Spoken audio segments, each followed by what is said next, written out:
Size होती है।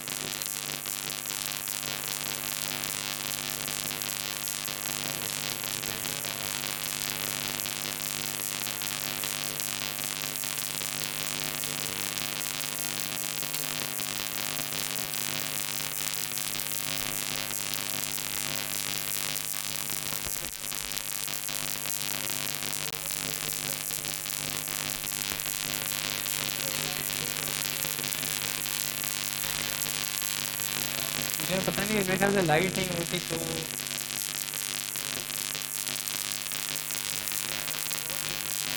बहुत गर्मी।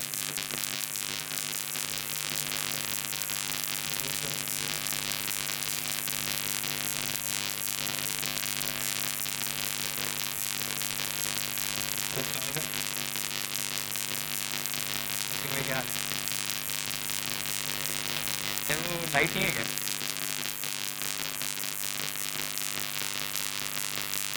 यार ये तो फिर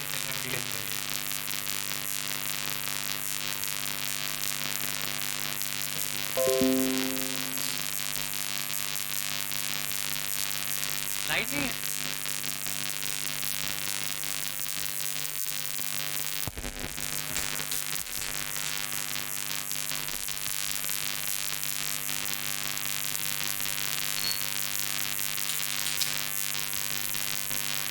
जला कर लाने।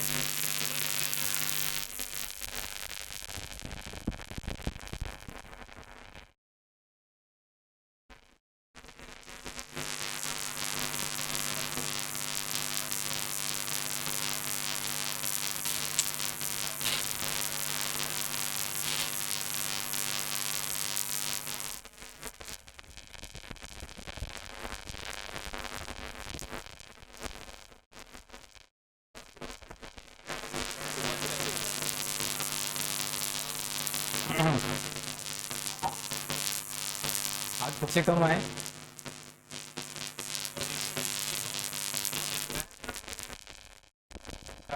तो क्लास का आगाज करते हैं। तो कल हमने बेसिकली जावास्क्रिप्ट का डॉम के साथ रिलेशन पढ़ा था, और हमने ये बात की थी कि डॉक्यूमेंट ऑब्जेक्ट मॉडल क्या होता है और जावास्क्रिप्ट किस तरीके से HTML CSS को एक्सेस करती है, और ब्राउजर किस तरीके से HTML CSS और जावास्क्रिप्ट को लोड करता है।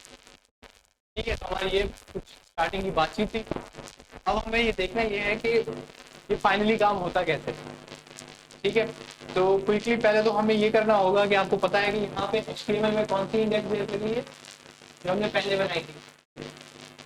तो इसको हटा के हमें करना क्या है, हम इसको कहेंगे कि DOM.js लगता है। ठीक है, अब DOM.js को लगाने से पहले मैं आपको कहता हूँ यार चेक कर लेना बेहतर होता है। तो आप हमेशा एक कंसोल बना के कुछ भी लिख दें, और उसके बाद जब इस index.html को आप चलाएंगे तो ये कंसोल में प्रिंट होना चाहिए। तो ये अच्छी प्रैक्टिस है, क्योंकि आप बाद में कोड कर लें फिर वो उसका आपका कुछ आए नहीं तो आप खामखा परेशान हो जाएंगे। तो यहाँ पे हमारे पास आ रहा है स्क्रिप्ट एक्टिविटी, इसका मतलब है कि ये वाली जो हमारी स्क्रिप्ट है वो ऐड हो चुकी है। फिलहाल के लिए काम करते हैं, ये सब कुछ उड़ाते हैं। ठीक है, तो अब हमारे पास क्या आ रहा है, सिर्फ स्क्रिप्ट एक्टिवेटेड। अब जरा इसकी हमें अब जरूरत नहीं है। आपने एक चीज पढ़ी थी कि सब कुछ जो HTML CSS है वो किसके अंदर होता है, डॉक्यूमेंट। इसका मतलब है कि आपकी वेबसाइट पे जो भी चीज दिख रही है उस वो सब चीजें जो है वो आपको किसके अंदर मिलेंगी, डॉक्यूमेंट में। ये कीवर्ड डॉक्यूमेंट कीवर्ड जो है ये जावास्क्रिप्ट का सबसे मेन कीवर्ड है वेब डेवलपमेंट के लिए, क्योंकि इस एक कीवर्ड के अंदर ही आपका सारा पेज है। सही है, कल हमने इसको प्रिंट आउट करके भी देखा था तो हमें पूरा का पूरा HTML का पेज नजर आ रहा था, वो HTML भी CSS भी सब उसी में था। याद है, एक काम हम अब करेंगे कि सबसे पहले तो हम ये देखते हैं कि हमें कोई एलिमेंट है, हम उस तक जावास्क्रिप्ट को पहुंचा कैसे सकते हैं। क्योंकि जाहिर सी बात है कि CSS में आपने पढ़ा था कि सिलेक्टर्स होते हैं, ये तो याद है, भूलिए। CSS जब हम पढ़ रहे थे तो हमने बोला था कि हमें सिलेक्टर्स की जरूरत क्यों है, क्योंकि अगर आपको बैकग्राउंड कलर बदलना है तो आपको उसको बताना है कि बैकग्राउंड कलर किसका बदलना है। आपने टेक्स्ट कलर बदलना है तो आपको बताना है किसका बदलना है। तो ये जो सिलेक्टर्स का काम था, अब हमें ये देखना है कि हम जावास्क्रिप्ट में सिलेक्टर्स कैसे होते हैं, कि हम किसी टैग को कैसे हिट कर सकते हैं, रेफरेंस कर सकते हैं, या उसको कोई काम करवा सकते हैं। तो एक काम यहाँ पे करते हैं कि हम सिंपली इसको तो क्लोज कर लें, index.html में हम एक h1 बना देते हैं।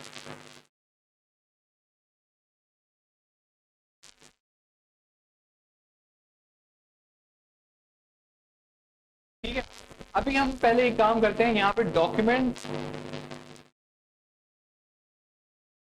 ये आपका, तो यहाँ पे ज्यादा बेटर है कि आपको ना नीचे डायरेक्टली आउटपुट भी दिखेगा। हाँ, इसके बेहतर है कि हम बार बार उधर जाएं। वो उस पे आते हैं, वो सिलेक्टर पे हम यहाँ हैं, हम उसको देख लेंगे। तो बॉडी का टैग आप सबको पता है, राइट? तो ये वाला जो बॉडी का इसका पैरामीटर है, अब आप देख लेंगे ये डॉट वाला जो साइंटेक्स है, किसका साइंटेक्स होता है? ये ऑब्जेक्ट का साइंटेक्स होता है। किसी ऑब्जेक्ट की अगर आप किसी प्रॉपर्टी को एक्सेस करना चाहते हैं जावास्क्रिप्ट में, तो आप डॉट इस्तेमाल करते हैं। सही, तो यहाँ पे मैं इसको क्या कह रहा हूँ कि डॉक्यूमेंट की प्रॉपर्टी है, उसका नाम क्या है? बॉडी। तो वो मुझे क्या दिखा रहे हैं नीचे? जो भी हमारे पास बॉडी के अंदर काम हुआ है वो हमें तो दिखा रहे हैं डायरेक्ट। ठीक है, अब हम इसको मैं काम कहता हूँ डॉक्यूमेंट डॉट बॉडी। इसको भी हम थोड़ा ज़्यादा डिटेल में डिस्कस करेंगे, लेकिन अभी आपको थोड़ा सा बस हम दिखा रहे हैं कि ये होता क्या है। अभी मैंने क्या लिखा है? मैंने लिखा है document dot body. Document dot body का आपने देखा कि डॉक्यूमेंट डॉट बॉडी से क्या हो रहा है? सिर्फ वो बॉडी को उठा के ला रहा है, जो भी बॉडी का HTML है वो उठा के ला रहा है। सही है, तो उसमें डॉट अपेंड ये एक नया एक और उसकी प्रॉपर्टी है। याद है जब हम ऑब्जेक्ट्स पढ़ रहे थे तो मैंने ऑब्जेक्ट के अंदर एक प्रॉपर्टी थी, उसका भी मैंने एक ऑब्जेक्ट बनाया हुआ था, राइट? तो एक कार डॉट फीचर्स डॉट कुछ ऐसी कुछ करके था, डॉट टॉप स्पीड, तो डॉट डॉट तो नेस्टेड ऑब्जेक्ट। इसमें आप देख रहे हैं कि बॉडी के अंदर एक और प्रॉपर्टी है, उसका नाम क्या है? अपेंड। उसको मैंने क्या दिया है? पैरेंथेसिस। इसका क्या मतलब है? ये मेथड है। अपेंड क्या है? मेथड है, यानी फंक्शन है जो कि किसी ऑब्जेक्ट के अंदर है, और वो किसका ऑब्जेक्ट है? बॉडी। इसके इसमें मैं एक पैरामीटर पास कर रहा हूँ, जैसे हम फंक्शन को कोई भी पैरामीटर पास कर रहे हैं, उसमें मैंने क्या लिखा हुआ है? हेलो। जरा हम इसको देखते हैं कि इसका इफेक्ट क्या है। वहां पे क्या हुआ? Hello world. अब जरा हम एलिमेंट्स पे जाते हैं, तो आपको हेलो वर्ल्ड दिख रहा है? इसने कहाँ पे हेलो वर्ल्ड इंसर्ट किया है? बॉडी में, लेकिन सबसे लास्ट। या आपको चीज देखिए, बॉडी यहाँ खत्म हो रहा है, उसके ठीक ऊपर उसने वो एलिमेंट अपेंड किया है। ये बात तुमको नजर आ रही है? हमने जावास्क्रिप्ट में लिखा है यहाँ पे। हाँ, अब देखिए मसला क्या है कि यहाँ पे आपको हेलो वर्ल्ड लिखा हुआ दिख रहा है, यहाँ भी हेलो वर्ल्ड लिखा हुआ है, लेकिन अगर आप इसकी HTML खोलें तो कहीं भी हेलो वर्ल्ड। ये हेलो वर्ल्ड मैंने कैसे इंसर्ट करवाया? जावास्क्रिप्ट के थ्रू। मैंने जावास्क्रिप्ट के थ्रू सबसे पहले बॉडी को उठाया, उस बॉडी को कहा कि इसमें एक टेक्स्ट अपेंड कर दो। अपेंड का मतलब समझते हैं? अपेंड एक बेसिकली अंग्रेजी का लफ्ज है जिसमें कोई किसी भी चीज में अगर आप कोई चीज की एडिशन करते हैं तो आप कहते हैं कि मैं अपेंड कर रहा हूँ, मैं ऐड कर रहा हूँ। वैसे एडिशन का दूसरा नाम है, लेकिन इसका खास तौर पे तब यूज होता है जब आप एडिशन लास्ट, बिल्कुल लास्ट वाले एलिमेंट पे करें। जिस तरीके से आपने एरे में पुश पढ़ा था, पुश क्या करता था? हमेशा लास्ट एलिमेंट से ऐड करता था। तो अपेंड भी वही है, और मजे की बात है कि पाइथन में पुश का जो अल्टरनेटिव है वो अपेंड। आप एरे डॉट पुश नहीं करते, जब पाइथन में आप एरे डॉट अपेंड करते हैं, और उसका काम बिल्कुल वही है जो जावास्क्रिप्ट में एरे डॉट पुश का है। लेकिन उन्होंने, आपको समझ आ रहा है कि उन्होंने पुश क्यों किया, अपेंड क्यों नहीं लिखा एरे पे? क्योंकि उन्होंने अपेंड यहाँ पे इस्तेमाल करना है। सही है, क्योंकि जावास्क्रिप्ट ने ये अपेंड का लफ्ज जो है यहाँ पे इस्तेमाल किया, तो वहां पे उन्होंने क्या इस्तेमाल कर लिया? पुश। लेकिन काम इसका वही सेम है कि एक तरह से एक चीज एडिशन करवा रहे हैं लास्ट पे, लेकिन यहाँ पे फर्क क्या है? यहाँ पे एरे के बजाय आपको क्या दिख रहे हैं? टैग, HTML टैग या कोई भी टैग, कुछ भी।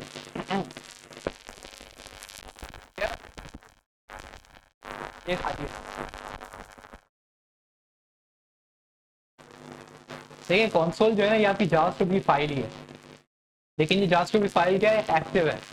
आप उसी वक्त ही एंटर दबाएंगे, उसी वक्त ही उसका इफेक्ट आ जाएगा। यहाँ पे ये चीज सेम अगर हम अब टाइप करेंगे ना तो ये भी चलेगी। क्या करें, नहीं होगा अपेंड लाजमी, क्योंकि अपेंड आप उसको मेथड बता रहे हैं कि आपको करना क्या है, आपने एडिशन करवाना है। ठीक है, तो इस तरीके से आप कोई भी चीज़ कर सकते हैं। लेकिन ये सिर्फ मैंने आपको एक एग्जांपल दी है कि आप बॉडी में किस तरीके से एडिशन कर सकते हैं। अगर आप डॉक्यूमेंट बॉडी को दोबारा देखेंगे तो आपको देखो क्या क्या दिखा रहा है, आपका सारा कोड। लेकिन अगर गौर करें तो इसमें बॉडी की प्रॉपर्टी तो HTML के अंदर जाके है। तो आपने ये नहीं किया कि document dot HTML dot body, object में नॉर्मली ये होना चाहिए था document dot HTML dot body, लेकिन यहाँ पे डायरेक्टली मैंने क्या लिख दिया था, डॉक्यूमेंट डॉट बॉडी। तो ये जो आपको बेसिकली रिप्रेजेंटेशन दिखा रहा है, ये एक तरह से रिप्रेजेंटेशन है, ये आपको दिखा रहा है कि इस डॉक्यूमेंट के अंदर क्या पड़ा है। ये होता है इस तरह से, इससे आपको अंदाजा लगा लें कि डॉक्यूमेंट डॉट बॉडी अलग चीज है। अगर आप इसमें लिखेंगे डॉक्यूमेंट डॉट बॉडी तो हम देखते हैं कि हमारे पास क्या प्रिंट करता है, हमारे पास क्या आया, बॉडी। अब यहाँ पे एक और चीज है कि अगर आप डॉक्यूमेंट डॉट बॉडी डॉट करें तो अब आपको ये बताएगा कि डॉक्यूमेंट डॉट बॉडी में क्या क्या लग सकता है। क्या चीज, उस पर आते हैं। तो ये हम सिर्फ देख रहे हैं अभी डॉट बॉडी, लेकिन प्रॉब्लम यह है कि डॉट बॉडी ज्यादा इस्तेमाल नहीं होता। ठीक है, क्योंकि आप सारा काम बॉडी के अंदर तो अपेंड नहीं कराओगे। आपके पास पूरा एक HTML में स्ट्रक्चर होता है, एक डिव होता है, सेक्शन होता है, स्पैन होता है, सबके अलग अलग काम है, सबके टैग के अलग अलग काम है। तो ये तो नहीं हो सकता कि भाई डॉट बॉडी में सारा काम हो जाए, मैं डॉट अपेंड करा लूँ बॉडी में मेरा काम हो जाए, नहीं। हमें कोई यूनिक आइडेंटिफायर चाहिए कि मैं एक पर्टिकुलर HTML पे जाके ऐड करूँ। बात समझे, क्योंकि सिर्फ डॉट बॉडी में तो सारा मुझे काम नहीं करना है। हो सकता है मैंने किसी H1 में जाके कोई चेंजिंग करनी हो सकता है मैंने इनपुट में जाके कोई चेंजिंग करनी हो। तो जिस तरीके से CSS के आइडेंटिफायर होते हैं, इसी तरीके से हमें जावास्क्रिप्ट के भी आइडेंटिफायर की जरूरत है। अब उसके लिए हम क्या इस्तेमाल करते हैं, डॉक्यूमेंट फिर लिखेंगे आप, सही है। उसके बाद आप लिखेंगे डॉट गेट एलिमेंट बाय, सबसे पहला जो नाम है वो dot gate element by ID है। नॉर्मली मैं प्रेफर करता हूँ कि आप इसको ज्यादा से ज्यादा इस्तेमाल करें। इसकी वजह क्या है कि एलिमेंट बाय ID आप सबको पता है कि एक दफा, और जावास्क्रिप्ट की जो चेंजिंग होती है वो डायनेमिक चेंजिंग होती है। अगर आप क्लास कर रहे हैं तो उसको सोच लें कि आप क्लास के साथ क्या कर रहे हैं, क्योंकि क्लास में 2 हो सकते हैं, 3 हो सकते हैं, 4 एलिमेंट्स आ सकते हैं, मल्टीपल एलिमेंट्स आ सकते हैं। तो जावास्क्रिप्ट में कोशिश करनी चाहिए कि आप जब भी किसी एलिमेंट को हिट करें तो किसके थ्रू करें, ID, ताकि आप श्योर हों कि आप किस एलिमेंट को हिट कर रहे हैं। बात समझ रहे हैं? तो dot gate element by ID, अब इसका इस्तेमाल कैसे होगा। अब ID से हमें पता लग रहा है कि ID के थ्रू करना है। तो इसका मतलब है कि अगर मेरे पास ये H1 था, मुझे उसको कुछ ना कुछ ID देनी पड़ेगी। मैंने उसको क्या दी, हेडिंग। अब मैंने इसको कहा gate element by ID heading, वही सवाल, गेट एलिमेंट बाय ID है और ये पैरेंथेसिस है। इसका मतलब है कि गेट एलिमेंट बाय ID क्या है, मेथड है। और मेथड का मतलब क्या होता है, वो एक फंक्शन है लेकिन ऑब्जेक्ट के अंदर एक फंक्शन। बात समझ आ रही है? ये मैं बार बार क्यों रिपीट करता हूँ, क्योंकि आप देखें फिर भी भूल जाते हैं। तो इसको आप याद रखें कि मैं फिर कह रहा हूँ कि ऑब्जेक्ट, एरे, सही है, मेथड, ये चीजें आपको रटी हुई होनी चाहिए और भी, क्योंकि इनका इस्तेमाल बार बार आपके पास होगा। अब डॉट मैप हो सकता है आप में से बहुत सारे भूल गए, डॉट फिल्टर हो सकता है आप में से बहुत सारे भूल गए, लेकिन वो फिर से आ जाएगा। लेकिन वो बेसिक्स का पार्ट नहीं, उसको यूज करना आपको आना चाहिए। लेकिन अगर आप भूल जाते हैं, आप इंटरनेट पे देख लें, क्योंकि वो ऐसी चीज नहीं है कि आपको डेवलपमेंट में उसको हर वक्त इस्तेमाल करना है। लेकिन मेथड, आपके arrays, object, string method, array method, ये कुछ ऐसी चीजें, function, callback function, closure function, ये कुछ ऐसी चीजें कि आपको डेवलपमेंट के दौरान इसको इस्तेमाल करना होता है। अब तो आप खुद सोचें कि मैं आपको टास्क मैंने आपको दिया था कि ये एक एरे है, इसके अंदर से मैंने कुछ बोला था कि ये सब्ट्रैक्शन हो जाए एब्सोल्यूट वैल्यूज की। तो अब देखें कि आपको अगर आपकी बेसिक्स पक्की नहीं है तो आपका पहला स्टेप तो ये होगा कि आप जाके आप बेसिक्स देख रहे हो, यार ये चीज कैसे होती थी, वो चीज कैसे होती थी। तो आपने आप फिर उसमें लॉजिक कैसे सोचता है, क्योंकि इसमें सवाल में असल मसला तो था ही लॉजिक। अब आप लॉजिक नहीं सोच पाएंगे क्योंकि आपको उसके बेसिक टूल चलाने ही नहीं आते। सही है।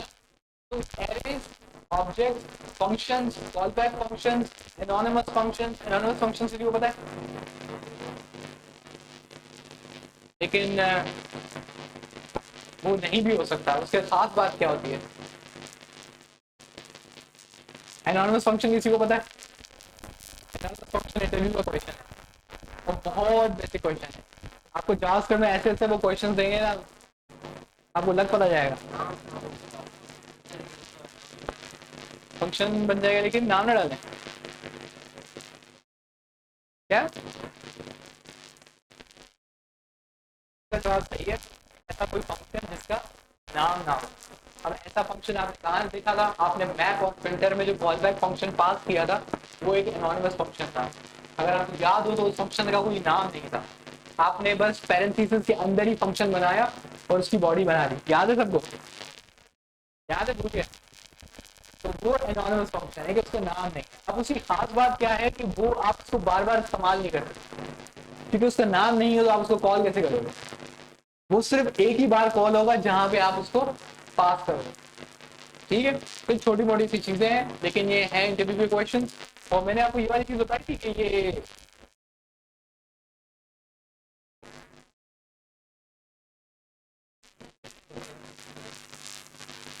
आप किसी ने देखा था इसका रीजन क्या है?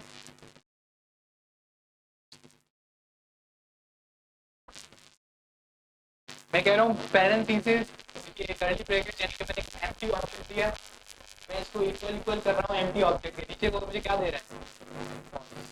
लेकिन अगर मैं इसी की जगह पे मैं कहूँ तो मुझे वो क्या दे रहा है? यहाँ भी तो नहीं किया।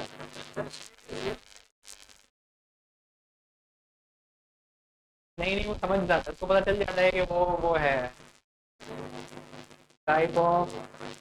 मुझे क्या बता रहे हो? उसको पता है ये ऑब्जेक्ट है। ठीक है, एरे में भी वो आपको क्या बोल रहा है?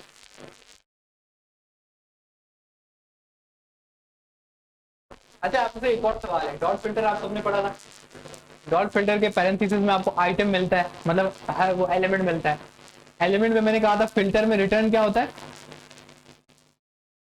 क्या एलिमेंट आता है, लेकिन वो रिटर्न क्या होता है? इफ कंडीशन होती है वो रिटर्न मतलब ट्रू फॉल्स होता है, बूलियन रिटर्न होता है। लेकिन मैं आपसे एक सवाल पूछूं कि मैं बूलियन रिटर्न ना करूं, उसकी जगह पे मैं मैप की तरह वही एलिमेंट रिटर्न कर दूं, तो क्या होगा? मेरे कहने का मतलब है डॉट फिल्टर, ये किसी पे फिल्टर लगा हुआ है, इसके अंदर आपके पास एक फंक्शन है। ठीक है, इस फंक्शन में रिटर्न कराना होता है या तो ट्रू या फॉल्स। ट्रू होगा तो उस पॉइंट पे जो यानी कि उस आइटरेशन पे जो एलिमेंट आया हुआ है अगर ट्रू हुआ तो वो न्यू एरे में भेज देगा, अगर फॉल्स हुआ तो उसको नहीं भेजेगा। लेकिन मैं कह रहा हूं अगर मैं रिटर्न करा दूं आइटम खुद, अब क्या होगा? नहीं, इसका बस मैं सिंपल मैं पूछ रहा हूँ, उसका जवाब क्या होगा?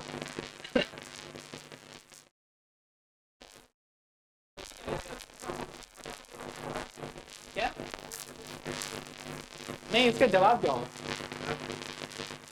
अब मैं इसको थोड़ा सा और इंटरेस्टिंग बना देते हैं। हमने बोला 1 2 3 4 5, तो नीचे क्या बोल रहा है? वही एरे दोबारा प्रिंट कर रहा है बचा। तो रिटर्न नहीं, तो रिटर्न आइटम लॉजिक के मुताबिक फिल्टर जो है उसको रिटर्न में आपको बूलियन पास करना है। Boolean data type, Boolean data type समझते हैं, ट्रू एंड फॉल्स। तो मैं इसको ट्रू एंड फॉल्स नहीं दे रहा, उसी जगह पे क्या दे रहा हूँ? एरे का खुद का एलिमेंट, वो तो यहाँ ट्रू है ना फॉल्स है? क्या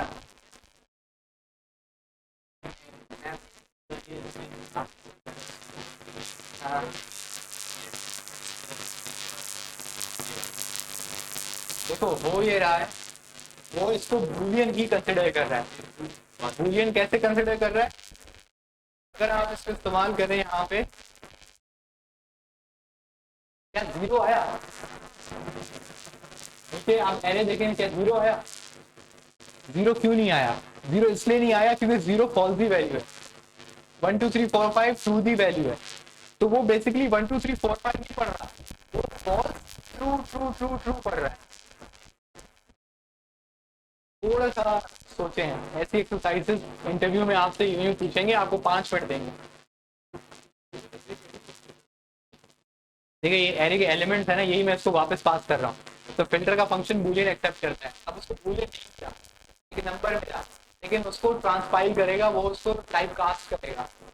टाइप कास्ट का मतलब है कि उसकी जबरदस्ती टाइप बदलेगा, यानी कि वो नंबर से बदल के किस में करेगा? बूलियन। और बूलियन का रूल है कि जब भी कोई ट्रू दी वैल्यू होती है तो वो ट्रू देता है, फॉल्स दी वैल्यू होती है तो फॉल्स देता है। फॉल्स दी वैल्यू में जीरो है, नन है, नल है, एन है, नॉट अ नंबर, तो इस तरह की कुछ चीजें, तो फॉल्स तो खुद है ही। क्या जीरो प्रिंट करें तो आपके पास कुछ भी नहीं आएगा।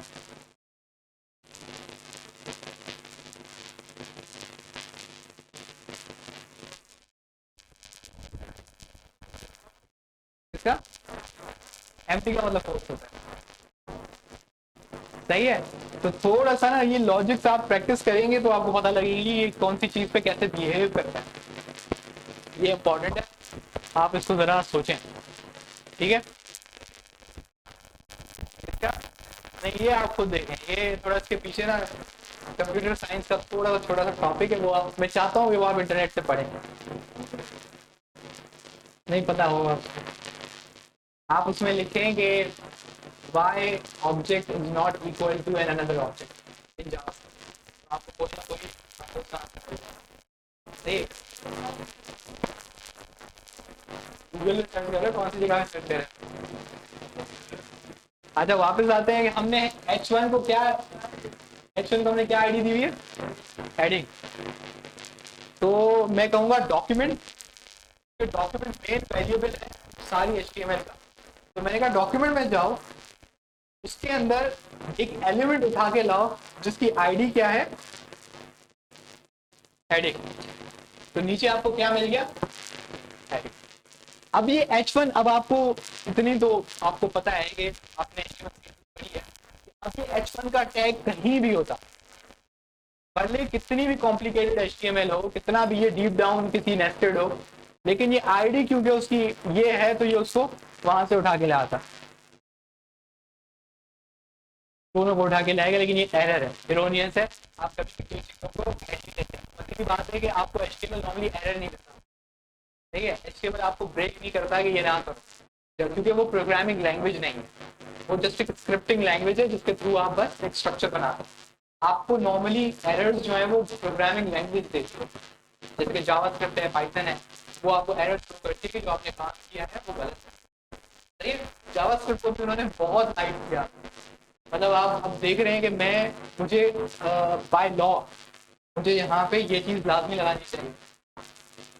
सही है, आप ये 6 क्लीन कोड के नाम से कभी आपको वक्त मिले, आपके बहुत एक आपका मसरूफ तरीन दिन होता है, उसके अंदर आपको 5 मिनट मिले तो आप देख लीजिएगा, ये 6 क्लीन कोड प्रैक्टिस, तो उसमें ये सारी चीजें आपको वो सिखाता है कि आपको कितनी स्पेसिंग देनी चाहिए, एक फंक्शन जब आप लिखें तो ऊपर नीचे कितनी लाइन का गैप देना चाहिए, सही है, ब्रैकेट किस तरीके से बनाने चाहिए, और ये कहाँ कहाँ पे कॉलम देना चाहिए, सेमी कॉलम देना चाहिए, कहाँ कहाँ नहीं देना चाहिए, इस तरह की चीजें वो आपको क्लीन कोड में बताता है।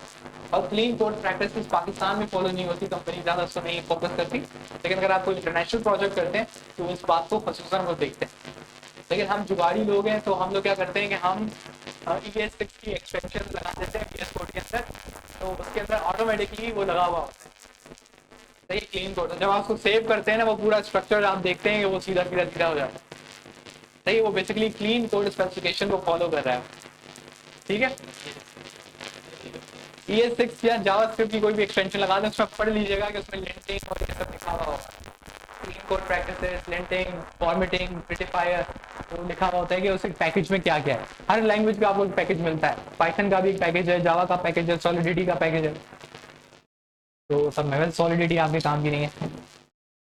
सही है जी, आगे हम देखते हैं। तो चलो हमें पता लगा कि हमने गेट एलिमेंट बाय आईडी से हमने उठा लिया।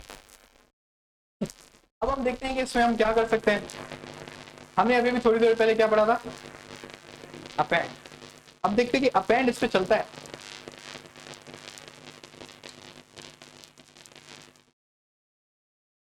अपेंड इस पे चला। अब आपने एक चीज गौर की, इस हेलो वर्ल्ड में H1 ऑलरेडी लगा हुआ है, ये बोल्ड है और इसका साइज बड़ा है। क्यों? क्योंकि ये H1 है।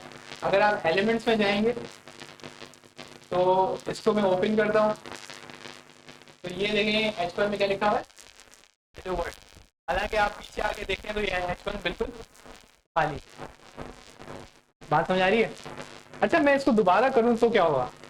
अब मैं इसको चेंज करूँ, मैं बोलूँ हेलो वर्ल्ड की जगह लिख दो क्लास 2, तो क्या हुआ? इसे ओवर राइट नहीं किया। ये बात देखी आपने? उसकी वजह क्या है कि अपेंड, अभी मैंने आपको एग्जांपल दिया है, किसके बराबर है? पुश के, एरे पुश के। और एरे पुश क्या करता है? आप एक दफा कोई 1 पुश करें 1 आ जाएगा, कोई 2 पुश करें 1,2 आ जाएगा, 3 पुश करें 1,2,3 आ जाएगा। इसी तरीके से फंक्शनैलिटी किसकी है? अपेंड की। इसके अलावा हमारे पास एक और अपेंड करने से का छोटा भाई है, अपेंड चाइल्ड। अब अपेंड चाइल्ड में हम इस तरह काम करके देखते हैं।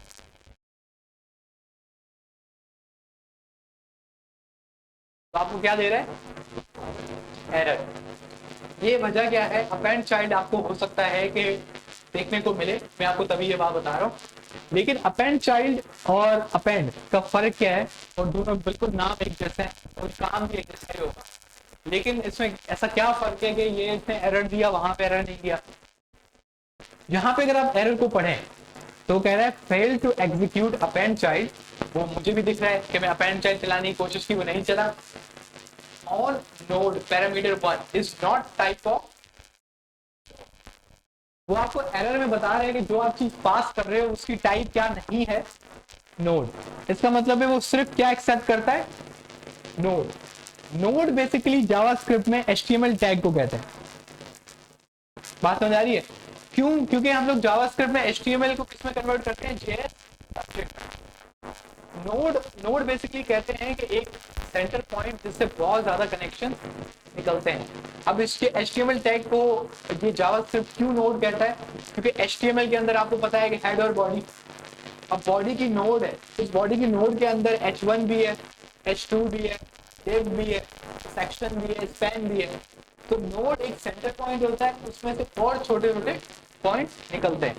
इस वजह से ये आपको क्या इसको नाम देता है टैग्स को? नोड। जब भी आपको वो कहे कि नॉट टाइप ऑफ नोड, तो इसका मतलब है कि उसको क्या चीज चाहिए? HTML। उसको HTML चाहिए और आप उसको पास क्या कर रहे हैं? स्ट्रिंग। किसकी डेटा टाइप क्या है? स्ट्रिंग। ये याद है या भूल गए?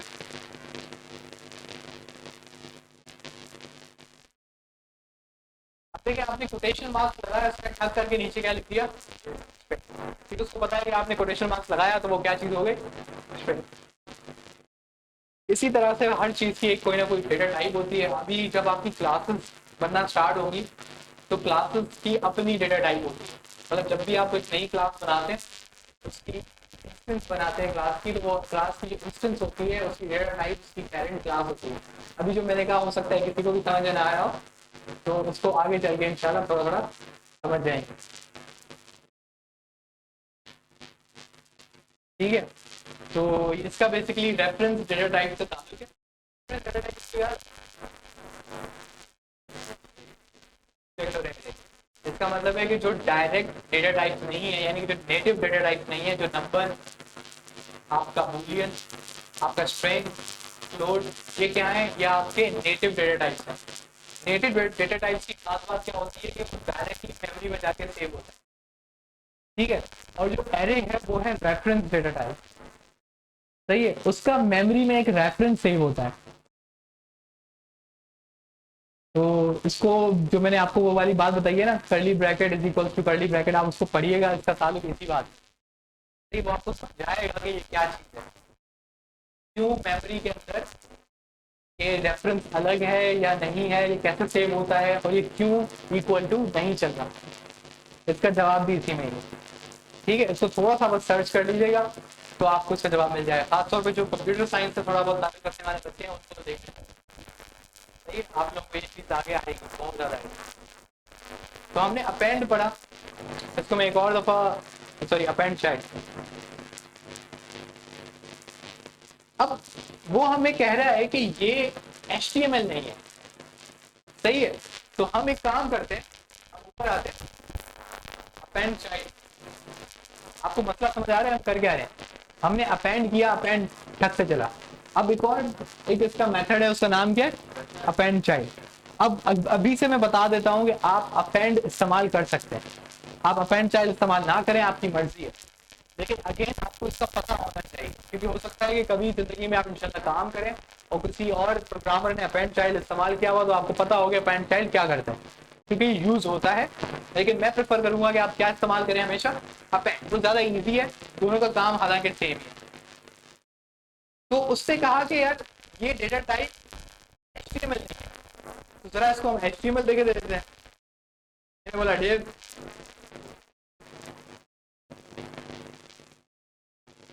के ले दो H2,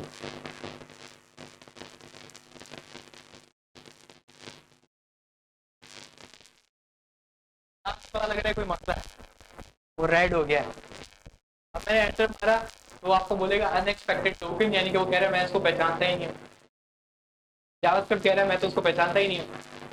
मैं आपको फिर बात कही कि HTML किस में कन्वर्ट होती है? जावास्क्रिप्ट ऑब्जेक्ट में, तो वो HTML को जानता ही नहीं, सही है, नोड को पहचानता है। और नोड क्या है? जावास्क्रिप्ट का ऑब्जेक्ट है जिसकी एक प्रॉपर्टी, सिंपल। अब ये फिर हम HTML का टैग इसको देंगे कैसे? सवाल ये बनता है।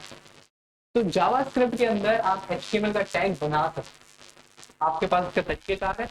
आप HTML का टैग बना सकते हैं, उसमें डेटा अपेंड करा सकते हैं, फिर उसको आप HTML DOM में इंसर्ट करा सकते हैं। अभी तक आपने अगर चीज नोट की हो, जो भी चीज डॉक्यूमेंट के अंदर अपेंड होगी तो वो चीज आपकी DOM में जा रही है। अगर डॉक्यूमेंट के अंदर कोई चीज आप अपेंड नहीं करा रहे तो वो DOM का हिस्सा नहीं, जब तक वो DOM का हिस्सा नहीं है वो यहाँ पे नहीं दिखेगी। ये बात समझ आ रही है? DOM क्या है? डॉक्यूमेंट, जो आप डॉक्यूमेंट लफ्ज पढ़ रहे हैं ना, वही DOM। तो जो चीज आप डॉक्यूमेंट के अंदर अपेंड नहीं कराएंगे वो चीज आपको वहां नहीं दिखेगी, भले आप यहाँ पे कुछ भी करते रहो। तो जो अपेंड है वो मैं कहाँ करवा रहा हूँ? Document dot gate element by ID. बात समझ आ रही है?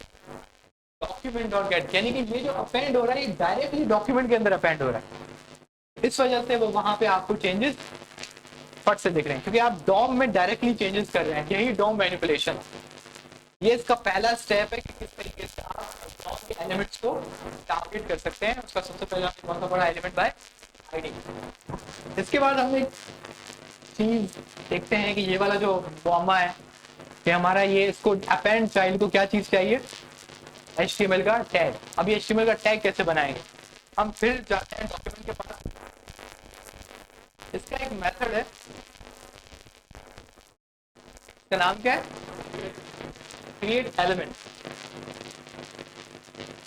क्रिएट एलिमेंट में मैंने इसको दिया H1, तो नीचे क्या बन के आ गया? H1 का टैग। अब मैं फिर ऊपर आया, मैंने इसको बोला स्पैन, तो नीचे क्या बन के आ गया? स्पैन। मतलब जितने आपके पास HTML के टैग्स हैं उनका आप यहाँ पे नाम लिखेंगे तो वो नीचे क्या बना देगा? उसका टैग।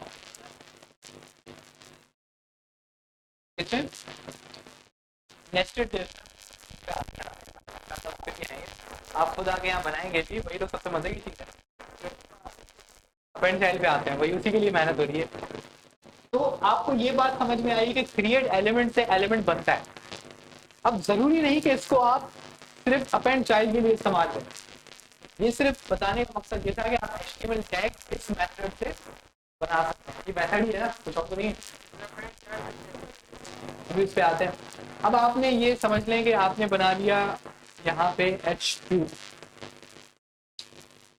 ठीक है। लेकिन एक मसला है, ये जो H2 बना ये कहाँ बना? कहाँ बना? नहीं, बॉडी के अंदर भी नहीं बना। ये H2 है ना, एलिमेंट पे आप जाएं, आपको कहीं भी H2 दिख रहा है? ये मैंने H2 सर्च किया, मुझे H2 नहीं मिल रहा। क्यों कि इसकी वजह ये है कि ये वाला जो एलिमेंट है, ये वाला जो इसका मेथड है ना, वो HTML का टैग सिर्फ बनाता है, उसको डॉम का हिस्सा नहीं बनाता। बात समझ रहे हैं? तभी मैंने कहा कि डॉम में कोई चीज नजर आने के लिए जरूरी है कि जब तक आप उसमें डॉम के अंदर वो चीज ऐड ना करा दें। और ऐड कराने का फंक्शन क्या है? अपेंड या अपेंड चाइल्ड। तो अपेंड चाइल्ड के लिए सारी मेहनत हो रही है। डॉक्यूमेंट और क्रिएट एलिमेंट हमने बन गया, हमारे पास एक H2 आ गया। मसला ये है कि ये H2 मेरे पास सेव नहीं हो पा रहा। ये बना तो था, लेकिन क्योंकि मैंने इसको किसी चीज में सेव नहीं कराया तो ये फिर तबाह हो गया। अब मैं इसको फिर बनाऊंगा, फिर बन गया, लेकिन मैं जैसे ही स्क्रीन को रिमूव करूंगा फिर गायब हो गया। तो इसको क्या, इसका क्या मतलब है कि हम एक वेरिएबल में कोई भी चीज सेव करा सकते हैं, आपको ये बात तो पता है। मैं इसको नाम देता हूं H2 एलिमेंट, आगे हम लिखते हैं डॉक्यूमेंट डॉट क्रिएट एलिमेंट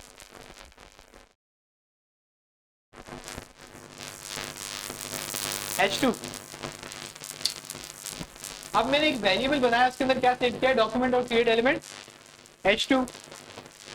अब इस H2 एलिमेंट पे हम जाते हैं, तो आप देख रहे हैं कि इस वेरिएबल के अंदर क्या सेव हुआ है? HTML का टैग। अब हम दोबारा आते हैं, सबसे आसान वाला क्या था? डॉक्यूमेंट डॉट बॉडी, याद है?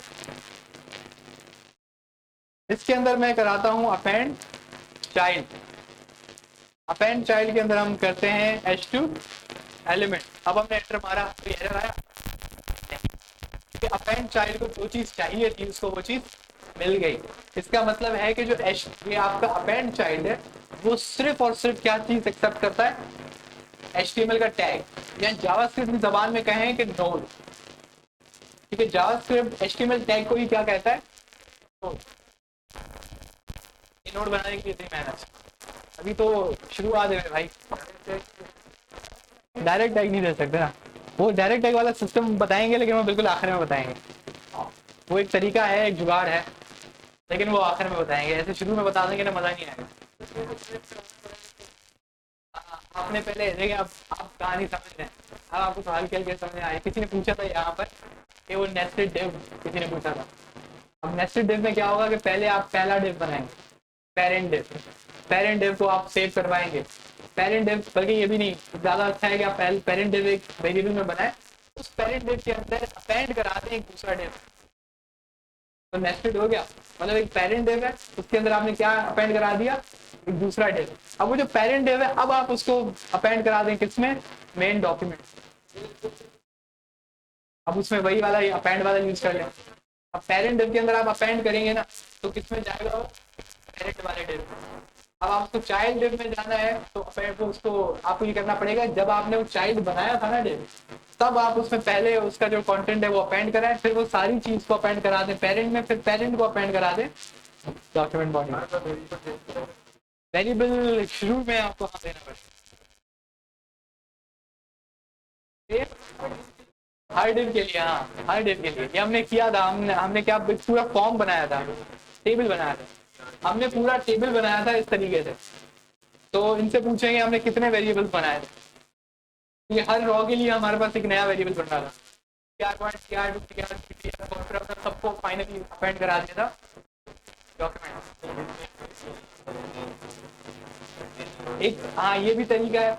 अब देखिए, जावास्क्रिप्ट में आप जब HTML एलिमेंट बना रहे हैं ना, तो आप उसके अंदर एट्रीब्यूट भी सेट कर सकते हैं।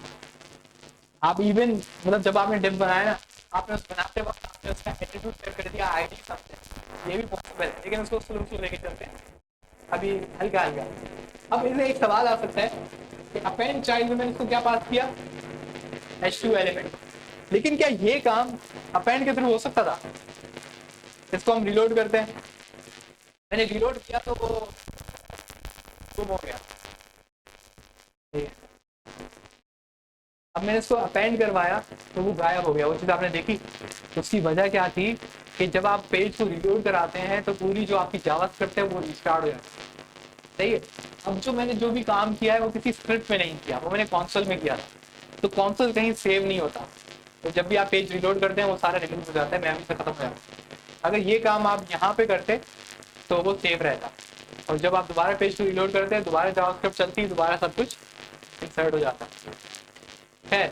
अभी हमारे पास एक था H2 एलिमेंट और हमने इसको रिमूव कर दिया, तो हमें इसको पहले बनाना पड़ेगा दोबारा। अब हम इसको अपेंड चाइल्ड कराएंगे बॉडी के अंदर। सही, बल्कि नहीं, हम काम करते हैं इसमें कराते हैं dot append this is H2। सही है। अब जरा मैं क्या करवाता हूँ, फाइनल स्टेप क्या था, document dot body dot append child H2 element. वहाँ पे क्या लिखा आया, H2। इसका मतलब है कि मैंने H2 बनाया, उसके अंदर दिस इज H2 लिखा, उसको फाइनली किसमें अपेंड करा दिया, डॉक्यूमेंट में। ऐसा है, बिल्कुल ओके। अभी लंबा प्रोसेस है, तो लास्ट में आपको जुगाड़ बताएंगे इसका जुगाड़ क्या होता है। और वैसे वनीला जावास्क्रिप्ट ना मुश्किल है। वनीला जावास्क्रिप्ट में ये बहुत ज़्यादा कोड, इसको हम कहते हैं boiler plate code. Boiler plate code होता है कि एक काम करवाने के लिए आपको सिंटैक्स कितना लिखना है, क्योंकि सिंटैक्स रहता है ना सारा। तो जावास्क्रिप्ट में यही मुश्किल थी। अब एक आप समझ नहीं कि एक आपने सिर्फ H2 बनाया और उसके लिए मेहनत देखी। अब जरा अंदाजा लगाएं कि आप फॉर्म पूरा का पूरा बना रहे हैं, उस फॉर्म के अंदर कितने एट्रीब्यूट्स होते हैं, place holder, name, value, input type और बहुत सारे इनपुट, ये सब लेबल। अब आप ये सब बना रहे हैं जावास्क्रिप्ट के थ्रू, तो आपकी स्क्रिप्ट 400-500 लाइनों की बन जाएगी। इसकी ये डायनेमिक पेजेस है। आप फर्ज करेंगे आप हर पेज खुद नहीं बनाना चाहते, आप यूजर की प्रेफरेंस के हिसाब से एक नया पेज जनरेट कराते हैं डायनेमिकली, तो उसके लिए आपको इतने ही अफवारी करनी पड़ती है। आपको बहुत कुछ देता है, पैसे देता है। आप जॉब करेंगे या फ्रीलांसिंग का काम करेंगे, आपको पैसा मिलेगा और यूजर से ही मिलेगा।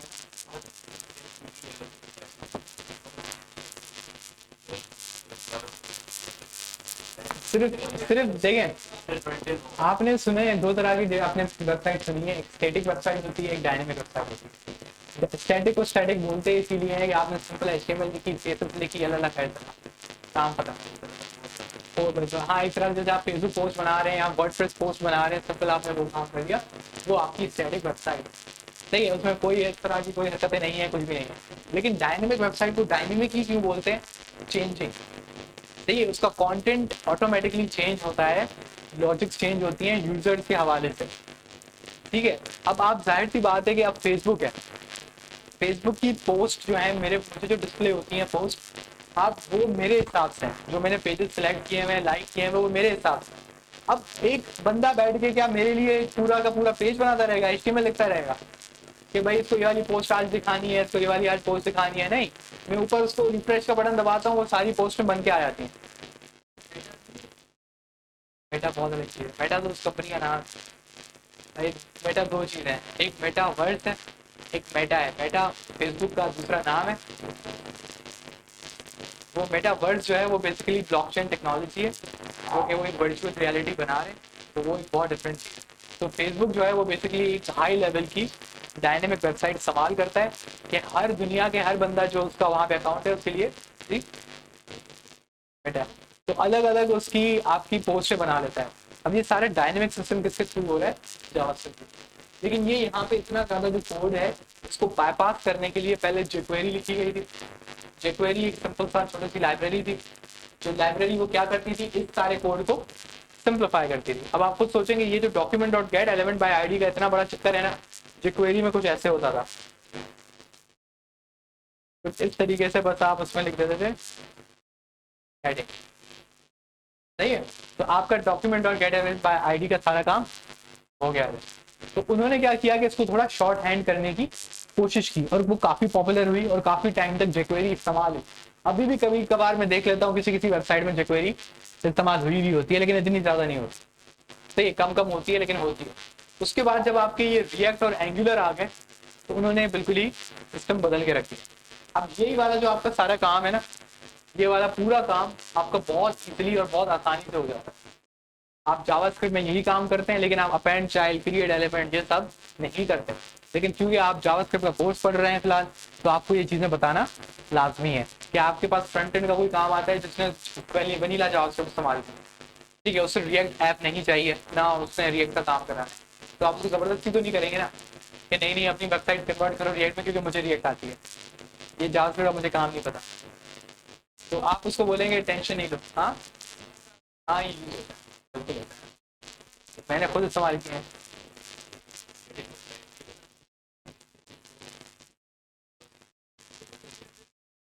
स्टैटिक वेबसाइट जावास्क्रिप्ट में बनाएंगे तो आप उसको बोलेंगे दवाई खा के आओ। नहीं नहीं नहीं, ऐसा होता ही नहीं है। स्टैटिक वेबसाइट नहीं,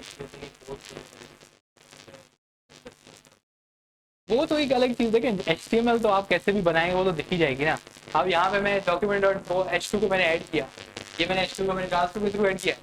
अब मैं इसके सिंपल एलिमेंट पे जाऊँगा, मुझे यहाँ पे दिख जाएगा उसने क्या कमाल कर दिया इसमें छुपा के लास्ट में HTML फाइल नजर आता है, नजर आता है। मतलब वो आपके कंप्यूटर में आपको नहीं नजर आएगा, लेकिन जिसको वेबसाइट दिख रही है उसको नजर आएगा, यूजर को नजर आएगा। ये यूजर ही तो देखो, ये ब्राउजर में यूजर देख रहा है ना, कोड तो यहाँ था, यहाँ बल्कि यहाँ कुछ भी नहीं है, यहाँ तो इसका कोड दिखेगा आपको। यार मैंने ये जब हम पढ़ रहे थे W3 स्कूल का, मैं एग्जाम्पल देता हूँ आपको। आप इसको जाएं, इंस्पेक्ट पे क्लिक करें, वो कौन है, वो सुफियान ही है। उसने पूरी वेबसाइट की टेबल्स उठा के ऐसे लगा के दी थी। मैं उसको कह रहा था कि भाई प्राइवेसी का कोई केस ना करवा दें, तो ये आपको पूरा दिख रहा है, ये W3 स्कूल का पूरा कोड है HTML। हालांकि अब वहाँ पे मुझे नहीं पता इन्होंने ये जावास्क्रिप्ट के थ्रू बनाया है या फिर किसी ने HTML लिखी है, लेकिन मुझे मिल रहा है, लेकिन मुझे पता लग रहा है कि उसने क्या किया। नहीं होता। हाँ, ये आपको ये यहाँ पे दिखा ना कि वो आपके जो ब्राउजर है ना उसके डोम में मैनिपुलेशन तो करता है। तभी तो हम वो डोम जो है आपको ये एलिमेंट्स का टैब दिखाता है, ये डॉम दिखाता है, ये आपका कोड नहीं दिखाता। आपका कोड बेसिकली यहाँ पे दिखाता है। अगर आप यहाँ जाएंगे सोर्सेस में तो क्लिक करें, ये आपका कोड है, उन्होंने वो आप सिक्योरिटी तो होता है, लेकिन एलिमेंट सबका देखेगा, एलिमेंट सबका देखता है। एलिमेंट कोई भी इसको छुपा नहीं सकता। एलिमेंट आप छुपाओगे ना तो आपकी वेबसाइट ही नहीं दिखेगी, ठीक है, वो मजबूरी है। सही है। तो स्टैटिक वेबसाइट में जावास्क्रिप्ट की जरूरत नहीं है, आपकी डायनेमिक वेबसाइट में जावास्क्रिप्ट की जरूरत है। अब इसमें हम आगे चलते हैं। हमने पढ़ा क्रिएट एलिमेंट। क्रिएट एलिमेंट में किसी को कोई डाउट है, कोई इशू है? हमें बेसिकली कोई भी एलिमेंट बनाने के लिए, अच्छा अभी आपने शायद एक बात नोट नहीं की, यहाँ पे मैंने कौन सा मेथड इस्तेमाल किया, अपेंड चाइल्ड। अगर मैं सिर्फ अपेंड करूं तो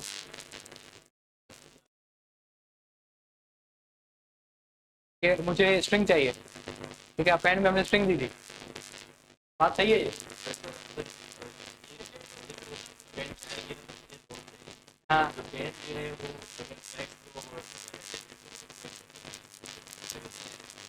चलो देखते हैं तो कुछ हुआ। अरे नहीं यार, अरे क्यों नहीं है? ठीक है, मसला ये हुआ कि ऊपर मैंने अभी भी H2 बनाया, वहाँ पे क्या आ गया, this is H2।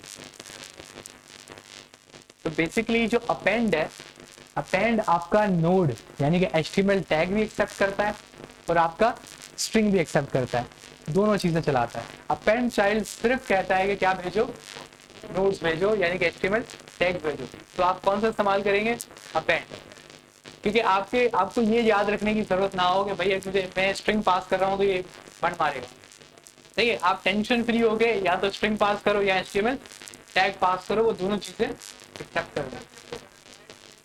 Direct append लगा, अपेंड चाइल्ड लगाने की जरूरत नहीं है। अपेंड चाइल्ड जो है वो आपको सिर्फ बताने के लिए था कि आपकी नॉलेज में हो कि अपेंड चाइल्ड एक मेथड होता है, क्योंकि अगेन वही वाली बात है कि ये इंटरव्यू क्वेश्चन है बेसिकली, कि अगर अपेंड चाइल्ड वो अपेंड है तो फिर अपेंड चाइल्ड क्यों है। सही है, वो स्पेसिफिक है। वो क्या है कि हमारे पास कुछ मेथड्स होते हैं जो सिक्योर होते हैं, सेफ होते हैं, कि अगर वो एक जो डेवलपर है वो नहीं चाहता कि कोई जो दूसरा डेवलपर है वो कोई गलती करे कि डायरेक्टली कोई स्ट्रिंग भेज, वो नहीं चाहता किसी भी वजह से, वो चाहता है एक प्रॉपर एचटीएमएल का टैग आना चाहिए। तो वो क्या उसको बोलेगा कि क्या इस्तेमाल करो, अपेंड चाइल्ड, क्योंकि उसको पता है कि अब उसके ऊपर से टेंशन हट गई।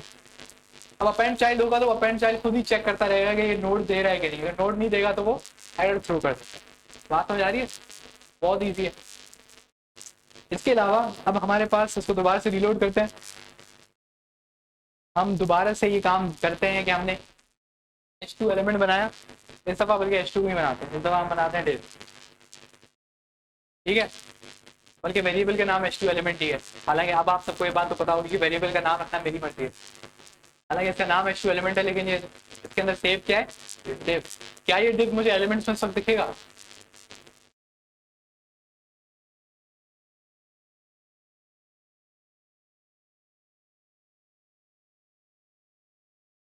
क्यों दिखेगा?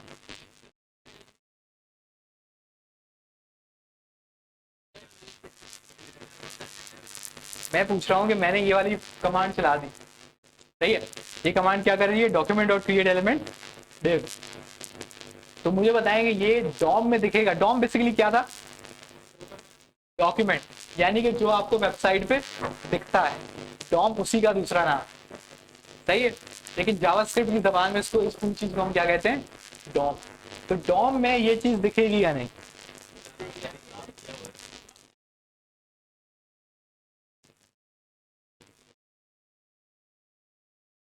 नहीं, मैंने नहीं, उसका उससे ताल्लुक नहीं, समझ लेंगे इसको मैंने पेरेंट पेज को रिलोड कर दिया था, वो सब डिलीट हो गए।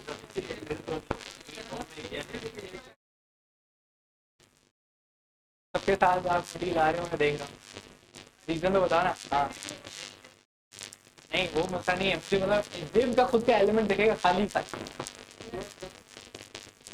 क्या मैं पूछ रहा हूँ कि ये मैंने कमांड चलाई है, मैं एलिमेंट की टैब पे क्लिक करूंगा तो मुझे डॉम पूरी दिखेगी, डॉम का मतलब पूरा एचटीएमएल का कोड दिखेगा, उस एचटीएमएल के कोड में मुझे div दिखेगा कि नहीं?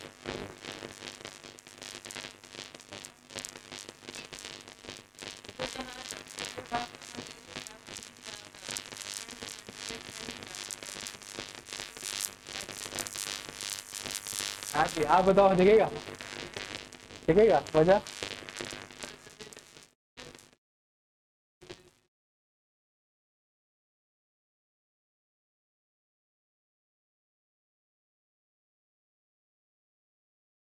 आपको आपको div दिख रहा है, किसी को दिख रहा है?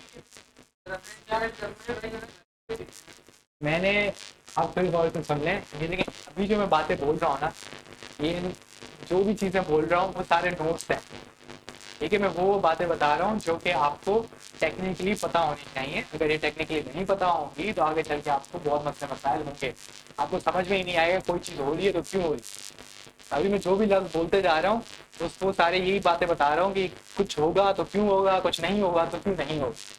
मैंने थोड़ी देर पहले ये बात बताई कि जब आप ये वाला मेथड इस्तेमाल करते हैं, मेथड का नाम क्या है, क्रिएट एलिमेंट, ये मेथड जावास्क्रिप्ट का सिर्फ एक टैग बनाता है, सॉरी एचटीएमएल का एक टैग बनाता है, बस बनाता है, इसका और कोई काम नहीं है।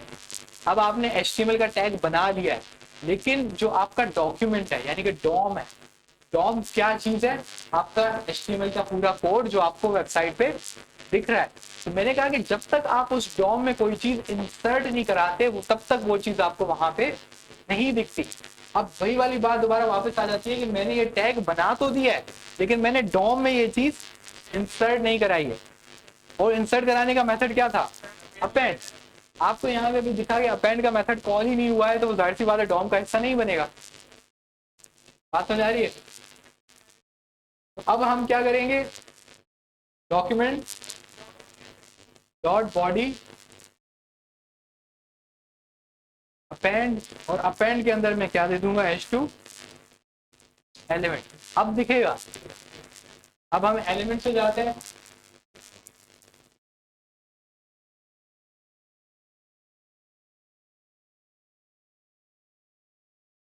ऐड नहीं किया था। तो ये आपके पास एक डॉक्यूमेंट ऑब्जेक्ट मॉडल यानी कि डॉम मैनिपुलेशन के कुछ इंपॉर्टेंट पॉइंट्स हैं। और ये समझ लें कि आपका स्टार्ट, कि अभी आप ये स्टार्ट ले रहे हैं कि किस तरीके से होगा। आप हमेशा देखें, बहुत सारी बातें हैं आपको याद नहीं बैठती, इंसान है, भूलता है।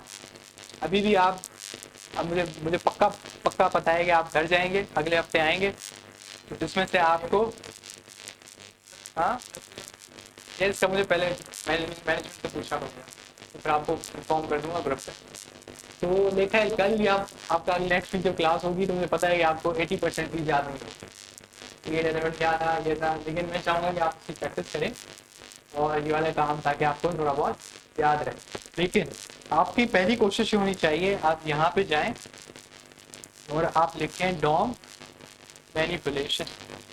जब आप लिखेंगे तो यहाँ पर आपको W3 पे पेज दिख जाएगा, ठीक है।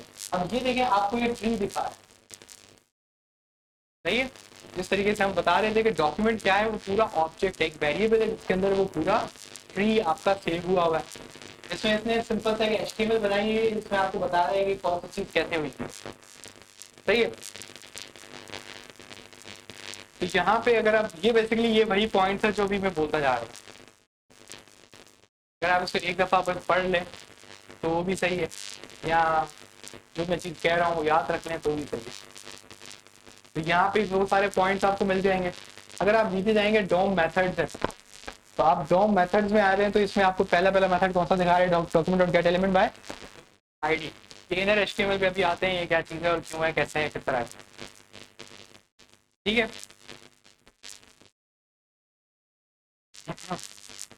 एक और बहुत आसान तरीका है कि आप गूगल पे जाएं, क्योंकि कोई चीज़ जब आप बनाएंगे ना इन मेथड से, तो आपको पता चलेगा कि ये चीज़ किस लिए है और उसका क्या मकसद है, ठीक है। तो यहाँ पर अगर आप लिखेंगे डॉम मैनिपुलेशन, आप लिख लें टेबल,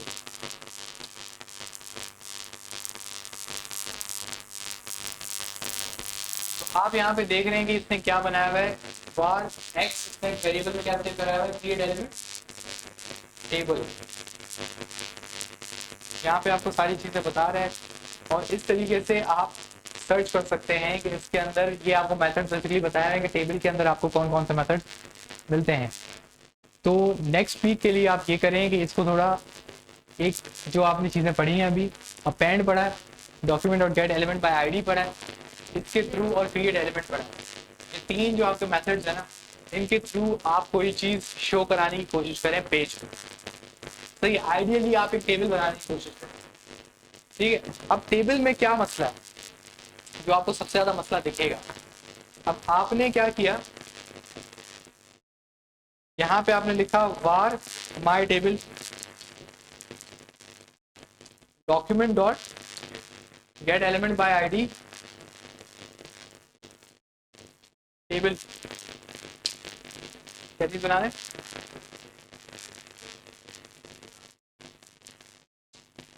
आईडी और रहना सही है। एक और अगर हम लोग इस पे जाते हैं दोबारा, tr वन कर देते हैं, और यहाँ पे हम कर देते हैं tr वन में देखते हैं, तो I think document dot gate element हो गया। मुझे क्रिएट एलिमेंट ही करना था, मैं बेसिकली ऊपर जाके मैं शॉर्ट कर रहा हूँ। तो क्रिएट एलिमेंट, आप यहाँ पे फिर से आप करें टेबल, तो टेबल, ठीक है। वो document gate element by ID save हुई, मैं बेसिकली अब वाली की आप दबाएं तो आपको पुरानी कमांड दिखाता है, तो मैं दोबारा टाइप करूँ, मैं पुरानी कमांड बार बार रीयूज करता रहता हूँ।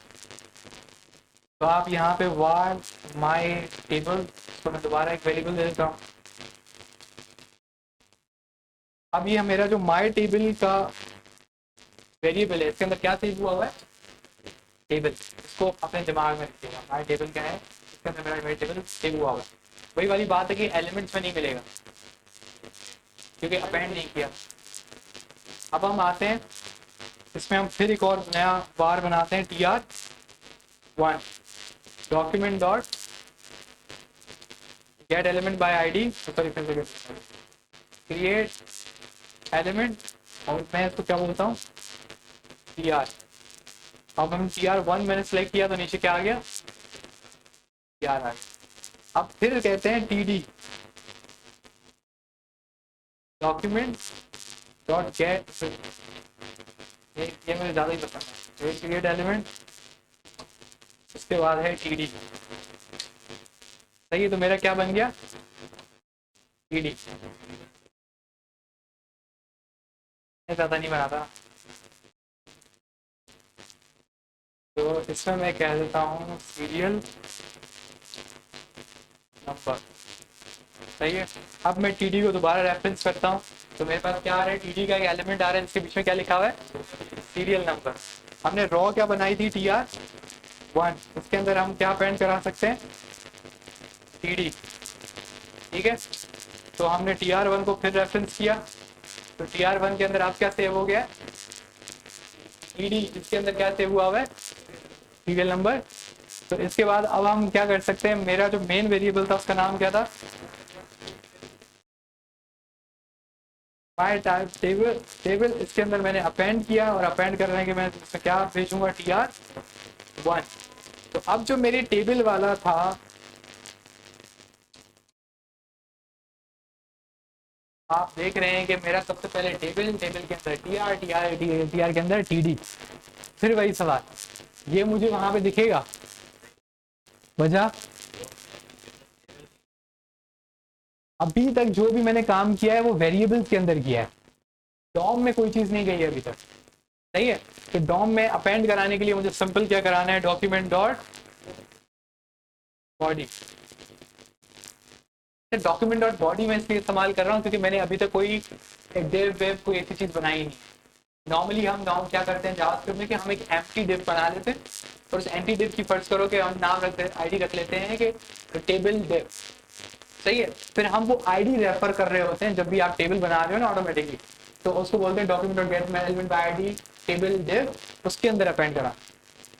क्योंकि अगर आप इसको सोचें कि आपने सारी स्टाइलिंग की हुई है, CSS के थ्रू सारी स्टाइलिंग की हुई है, और आपने बॉडी के बिल्कुल एंड में वो टेबल लगा दिया, तो आपकी स्टाइलिंग की जैसे की तैसी हो जाएगी।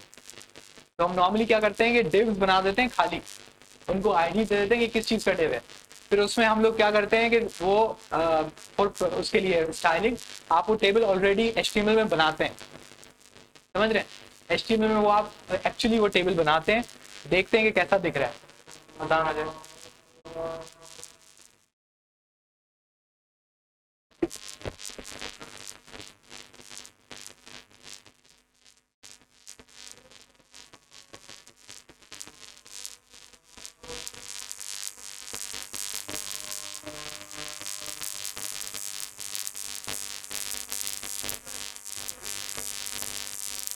नहीं भैया,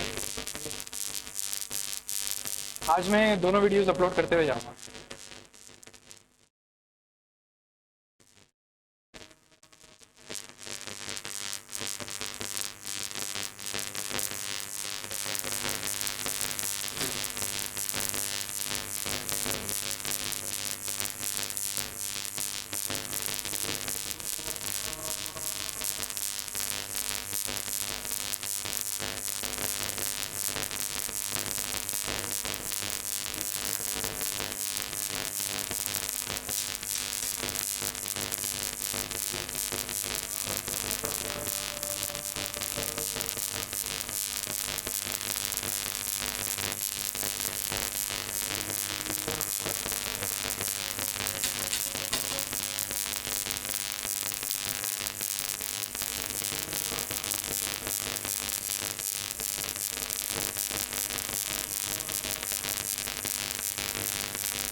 सही जी। तो डॉक्यूमेंट डॉट बॉडी सबसे फेमस अपेंड, और उसके अंदर फाइनली हम क्या पास करेंगे, माय टेबल। जब हम ये पास करेंगे तो यहाँ पे आपका टेबल बन चुका है। एलिमेंट्स में अगर आप आएंगे तो आपके पास ये रहा टेबल, ये रहा टी आर, ये रहा क्या बने, अभी सिर्फ सीरियल नंबर बने, सिर्फ सीरियल नंबर। हाँ मैंने एक टी डी, हाँ मैंने एक सिर्फ टी डी बनाया, क्योंकि मैं इन्होंने भी यही सवाल कहा कि 2-3 और बना लें। हाँ हाँ। और आप नॉर्मली आते हैं बिल्कुल एंड से। आप जैसे कि आपने देखा मैंने सबसे पहले टीडी तक में गया, पहले मैंने टीआर बनाया, इसके मैं अपोजिट भी आ सकता था। मैं सबसे पहले टीडी बनाया था, टीडी के अंदर फर्ज करें टीडी 1 है, टीडी 1 के अंदर सीरियल नंबर अपेंड है, फिर टीडी 2 है, उसके अंदर फर्ज करें कोई भी नाम है, नेम है, फिर उसके अंदर टीडी 3 है, उसके अंदर डिस्क्रिप्शन है। अब ये 3 मेरे पास टीडी आ गए। अब मैं 3 टीडी टीआर 1 में अपेंड अपेंड अपेंड कर रहा हूँ। सही है, तो टीआर 1 के अंदर 3 टीडीज आ गए। फिर वो टीआर 1 जो है मैं अपेंड कराऊंगा माई टेबल के अंदर, तो माई टेबल के अंदर पहली रो बन चुकी है। अब दूसरी रो के लिए आपको फिर प्रोसेस रिपीट करना है। दूसरी रो के लिए आप टीआर 2 का एलिमेंट क्रिएट करोगे, सही है, फिर उसके बाद उसके टीडी अलग से क्रिएट करोगे, फिर सबको मिला के अपेंड कराओगे किससे, माई टेबल। तो आपको लग रहा है कि ये काफ़ी हैक्टिक प्रोसेस है, लेंथी प्रोसेस है, लेकिन अगर आप इसको थोड़ा सा गौर करें तो ये वाला काम जो है ना, ये वाला काम आपका लूप के थ्रू भी हो सकता है। मैंने दिया था ना असाइनमेंट, एक फंक्शन बनाना था जिसके अंदर लूप चलता था, लूप चल के वो सारे एलिमेंट बनाता था, एक पूरा टेबल। आपको नहीं है पहचान, आज आप शायद एब्सेंट हो। तो ये आपका एक असाइनमेंट भी होता है कि ये आपका जो सारा प्रोसेस है ये आपका बेसिकली एक लूप के थ्रू भी हो सकता है। अब लूप के थ्रू कैसे होता है कि आपके पास ना पूरा एक डेटा आता है।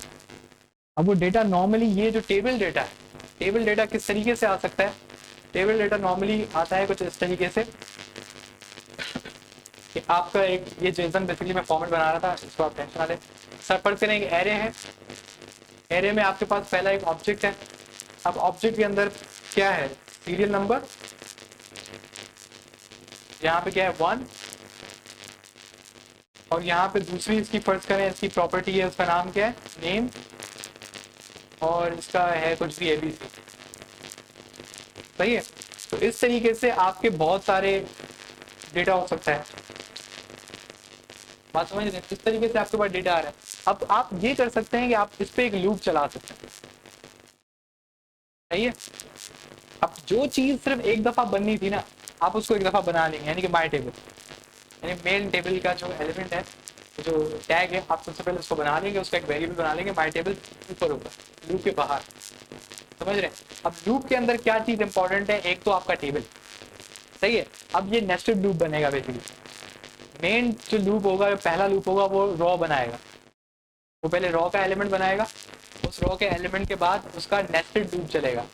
अब नेस्टेड लूप टीडी बनाएगा, अब वो टीडी चेक करेगा मुझे कितने बनाने हैं, वो उसको पता लगेगा यहाँ से कि इसमें कितने टीडी होंगे, पहला सीरियल नंबर का टीडी, दूसरा नेम का टीडी। तो मतलब कि वो जो नेस्टेड लूप है वो कितनी दफा चलेगा, 2 बार। ये असाइनमेंट होता है, ये मैं ओवर भी बता रहा हूँ काम किस तरीके से होगा, लेकिन वो थोड़ा आगे जाके होगा, टेंशन ना लें इसकी। हाँ, ये भी आप टेंशन ना लें, पहले आप लूप के बगैर बनाएंगे, पहले सिंपल। हाँ, कल वाला भी अभी आपके पास है लूप, वो स्टैंडर्ड वे है। बेसिकली आपको मैं मतलब स्टेप बाय स्टेप आपको मैं थोड़ा एडवांस लेवल पे लेके जा रहा हूँ। आप पहले इसको ऐसे TD1 TD2 TD3 ऐसे बनाएंगे, उसके बाद आप इसको लूप से बनाएंगे, फाइनली फिर रिएक्ट में 2-3 लाइनों में बना दो। समझ रहे हैं, तो आप ऐसे चलते चलते एक, लेकिन आपको जब इसका बैकग्राउंड नहीं पता होगा ना, तो आप वो फिर एक समझ लेंगे, आप वो टाइपिस्ट होता है ना, आप वो बन जाएंगे। तो टाइपिस्ट नहीं बनना है, आपको ये पता होना चाहिए कि बैकग्राउंड पे हो क्या रहा है, लॉजिक क्या चल रही है, कैसे हो रहा है, क्योंकि अगर आप इंटरव्यू दे रहे हैं तो आपको वो पता होना चाहिए। अगर आपसे वो बंदा पूछता है कि ये कैसे चीज़ हो गई, ये कैसे सब बन गया, तो आप उसको बताएंगे कि बैकग्राउंड पे ये क्रिएट एलिमेंट चल रहा है, सही है, उसके बाद अपेंड चल रहा है, ये सारे फंक्शन चलने के बाद वनीला, क्योंकि इसको हम कहते हैं वनीला जे है, वनीला जावास्क्रिप्ट, वो उस पर भी आते हैं। तो ये सारी चीज़ें हमारे पास इसमें है। तो ये डॉम मैनिपुलेशन जो है ना, वैसे तो बहुत एक वसी टॉपिक है, लेकिन हम सिर्फ उसके वो टॉपिक्स पढ़ेंगे जो हमारी फुल स्टैक डेवलपमेंट के लिए लाजमी है, क्योंकि आगे चल के हम क्या पढ़ेंगे, रिएक्ट। तो इससे ज़्यादा अच्छा है कि आप रिएक्ट पे ज़्यादा फोकस करें एज कम्पेयर टू आप डॉम मैनिपुलेशन के वो छोटे मोटे वो आप सारे वो चीज़ें देखें। क्योंकि अगर ये कोर्स होता जावास्क्रिप्ट के थ्रू आपका डायनामिक वेबसाइट का, तो मैं बेशक सारे उस पर लेके चलाया कि ये भी सीखो, वो भी सीखो, इसको भी लगाओ, उसको भी लगाओ। लेकिन क्योंकि ये रिएक्ट का है, तो हम सिर्फ वो डॉम मैनिपुलेशन की चीज़ें पढ़ेंगे जो कि इम्पॉर्टेंट है और जिनका आपको कॉन्सेप्ट पता होना चाहिए। ठीक है, इसको फिर हम आप लोग रिएक्ट में भी कहीं हो सकता है इस्तेमाल कर लेंगे, लेकिन ज़्यादातर रिएक्ट में इसके अल्टरनेटिव अवेलेबल, लेकिन आपको फिर भी इसको यूज़ करना आना चाहिए। जब तक आपको इस पर जावास्क्रिप्ट पे हाथ साफ नहीं होगा, आपका काम नहीं हो पाएगा। अब लास्ट वीक जब हमने प्रैक्टिस की थी, तो मुझे याद है कि बहुत सारे बच्चों को मैथ में बड़ा मसला हुआ, ठीक है, कोई किसी का छाप के कर रहा था, कोई वीडियो जो खोल के वो उसको छाप रहा था। तो देखिए, मैप एक ऐसी चीज़ है कि आपको रिएक्ट में बार बार लिखना, आपको रटा हुआ होना चाहिए। लूप एक ऐसी चीज़ है जो आपको रटा हुआ होना चाहिए। ऑब्जेक्ट ऐसी चीज़ है कि मैं आपको बोलूँ तो आपको वो चीज़ सुन के आपको वो पूरा ऑब्जेक्ट बना लेना चाहिए। जैसे मैं एक लिखूँ कि भाई एक आपके पास एक ऑब्जेक्ट है जिसके अंदर इतनी प्रॉपर्टीज़ हैं, उस प्रॉपर्टीज़ के ये नाम है, उनकी कोई भी आप डमी वैल्यू कुछ भी दे दें। फिर उसके बाद ये वाली जो प्रॉपर्टी है, ये एक एरे है, फिर इस एरे के अंदर ऑब्जेक्ट है हर एलिमेंट पे, समझ रहे हैं। फिर ये वाली प्रॉपर्टी है, ये खुद एक दूसरा ऑब्जेक्ट है, फिर इस ऑब्जेक्ट के अंदर एक प्रॉपर्टी है जो कि एरे है। तो जो मैं ये लाइंस लिखूँ ना, आप इसका कोड बना के आपको आना चाहिए, क्योंकि आपको क्लाइंट ऐसे ही बात करता है कि मैं चाहता हूँ कि मेरे पास एक लिस्ट हो, उसको नहीं पता एरे क्या है, बोलेगा मेरे पास एक लिस्ट हो, उस लिस्ट में मेरे ये कस्टमर्स का डेटा हो, उस हर कस्टमर के डेटा के अंदर ये चीज़ सेव होनी चाहिए कि उसने मुझसे कितनी चीज़ें बाय की। अब आपके ब्रेन पे ना स्ट्रक्चर बनना चाहिए कि कस्टमर्स की लिस्ट हो, मतलब एरे हो, सही है। अब हर एरे क्योंकि कस्टमर है, तो उस कस्टमर की प्रॉपर्टीज होंगी। यही ऑब्जेक्ट ओरिएंटेड प्रोग्रामिंग है बेसिकली। एक आपके पास एक कोई एंटिटी है, उसके अराउंड सारी प्रॉपर्टीज है। तो आपके पास एक एलिमेंट है, उस एलिमेंट पे वो क्या है, ऑब्जेक्ट। अब उस ऑब्जेक्ट की कुछ सर्टेन उस कस्टमर की कुछ प्रॉपर्टीज होंगी, उसका नाम होगा, नंबर होगा, पासवर्ड होगा, ईमेल होगी। फिर वो कह रहा है कि वो जो चीज़ें बाय करता है उसकी लिस्ट हो उसके अंदर। तो आप एक आईडी बनाएंगे कि बाय प्रोडक्ट्स, उसकी आप एक एरे बनाएंगे। अब उस एरे के अंदर फिर एक ऑब्जेक्ट होगा, उस ऑब्जेक्ट के अंदर ये होगा कि उसने कौन सी प्रोडक्ट खरीदी, कितने में खरीदी, कब खरीदी, सही है, क्या उसको वो चीज़ डिलीवर हुई कि नहीं हुई हर कस्टमर के साथ। तो इस तरीके से आपका डेटा स्ट्रक्चर बनता है, और ये आपको ब्रेन में बना लेना है सिर्फ इस लाइन को पढ़ के। तो ये कब मुमकिन है, जब आपको ऑब्जेक्ट का लिखना बिल्कुल रवानी से। अभी आप लोगों की प्रैक्टिस नहीं है, तो मैं देख रहा था कि आप देखकर एरे बना रहे थे, देखकर कोई मेथड लगा रहे थे, देखकर ऑब्जेक्ट बना रहे थे, ऑब्जेक्ट में आप मिस्टेक्स कर रहे थे। तो ये तो ऐसी चीज़ है कि आपको रटी भी होनी चाहिए। मैं नॉर्मली आपको कहता हूँ कि आप इंटरनेट से देखें, लेकिन ये तो ऐसी चीज़ें हैं कि आपको रटी भी होनी चाहिए कि आप खुद लिखें। अब डॉट मैप का फंक्शन अगर आप चलो आप जाके इंटरनेट से उसका यूज़ देखते हैं, मुझे कोई इशू हो सकता है आप भूल गए, मुझे कोई मसला नहीं, क्योंकि वो ये ऐसी चीज़ नहीं है कि आपको बार बार इस्तेमाल करनी हो, क्योंकि उसका अल्टरनेटिव क्या है, लूप। हाँ, अगर आप मुझे लूप नहीं बना के देंगे तो फिर मैं आपको डायरेक्ट फेल कर दूंगा, क्योंकि लूप एक ऐसी चीज़ है कि वो आपको बिल्कुल रटी हुई होनी चाहिए, वो बेसिक है। याद है जब एक लूप, फंक्शन, ऑब्जेक्ट, एरेज की जब हमने पढ़ लिए थे, तो मैंने आपको कहा था आपने बेसिक्स पढ़ लिए, और अभी तक आप देख रहे हैं कि सारी जो चीज़ें कोर लेवल पे यही है। मेथड इस्तेमाल हो रहा है। अब क्रिएट एलिमेंट क्या है, मेथड है। अब मेथड क्या है, एक फंक्शन है ऑब्जेक्ट के अंदर। अब इसमें ऑब्जेक्ट फंक्शन दोनों इस्तेमाल हो गए, समझ रहे हैं। उसके बाद एरेज है, लिस्ट है। तो इस चीज़ का खास ख्याल रखें, तो उसको बार बार रिवाइज करें। एक चीज़ और फाइनली रह गई है, उसके बाद हम इस क्लास को आज की क्लास को एंड करते हैं। आपने अभी तक एक चीज़ पढ़ी कि आपने एक चीज़ बनाई टीडी,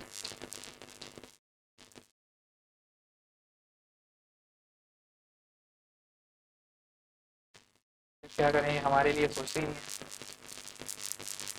डॉक्यूमेंट, इसको ज़रूर प्रैक्टिस कीजिएगा, वरना ये आपसे दिमाग से निकल जाएगा, क्योंकि अभी आज की क्लास में हमने बहुत सारे मेथड्स पढ़ लिए।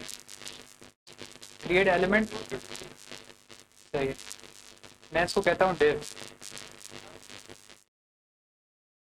तो मैं कहता हूँ div। तो ये देखें क्या हुआ, क्रिएट एलिमेंट, मैंने एक एलिमेंट बना लिया, उसका नाम वो कौन सा एलिमेंट है, div। अब div डॉट अपेंड तो मुझे समझ आया, याद है सबको div डॉट अपेंड क्या करता है, सबको याद है। लेकिन एक और है, इसका नाम क्या है, इनर टेक्स्ट। क्या नाम है, इनर टेक्स्ट। अब इनर टेक्स्ट क्या करता है, इनर टेक्स्ट में आपने लिखा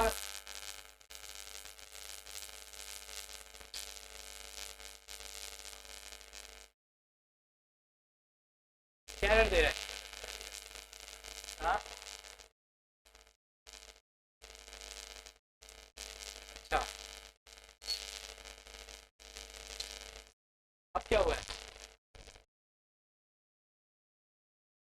अब क्या हुआ है, तो समझ में आया ये क्या हुआ।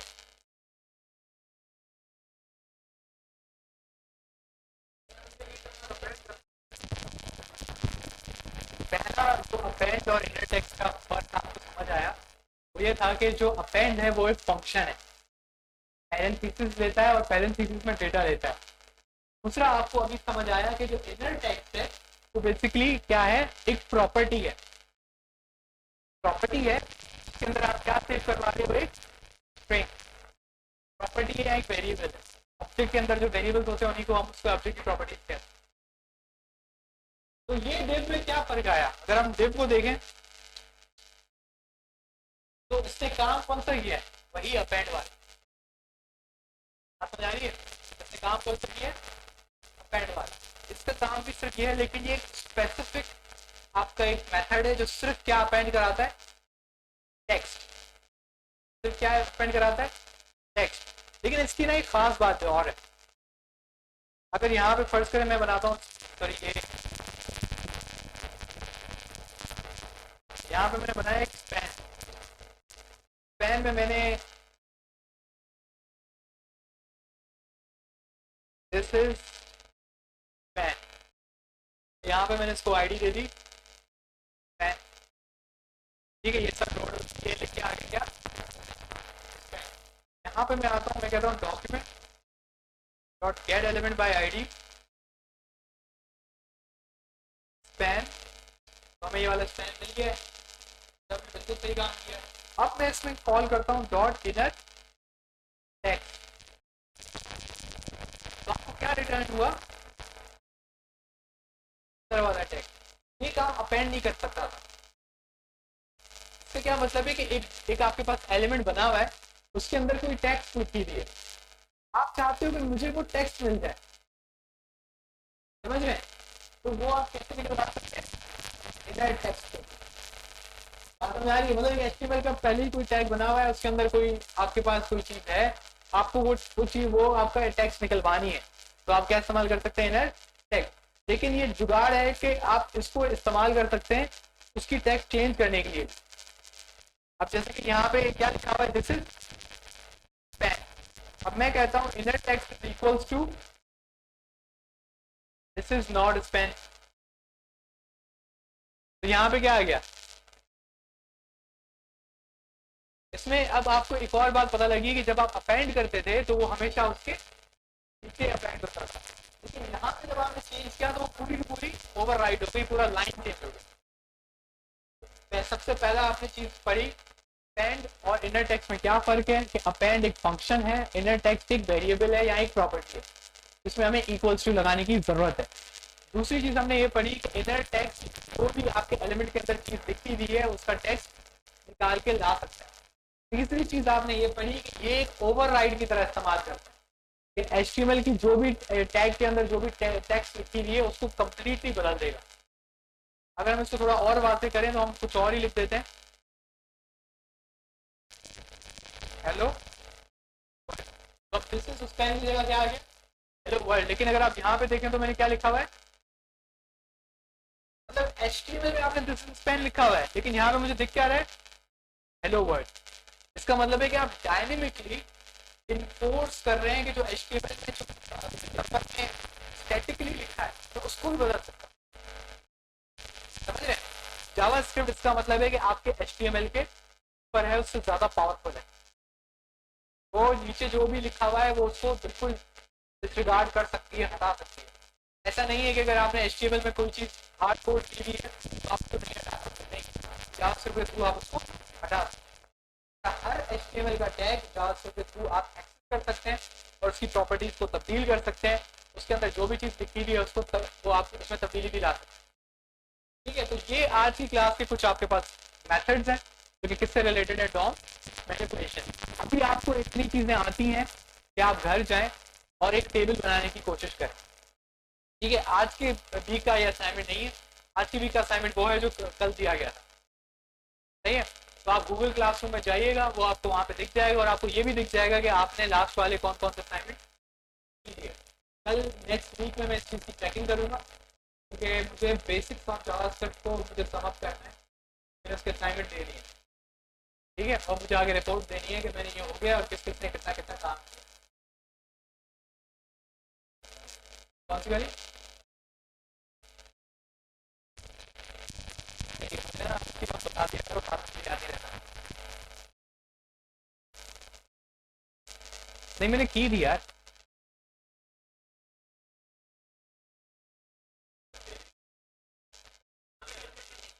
अच्छा अच्छा अच्छा, मटीरियल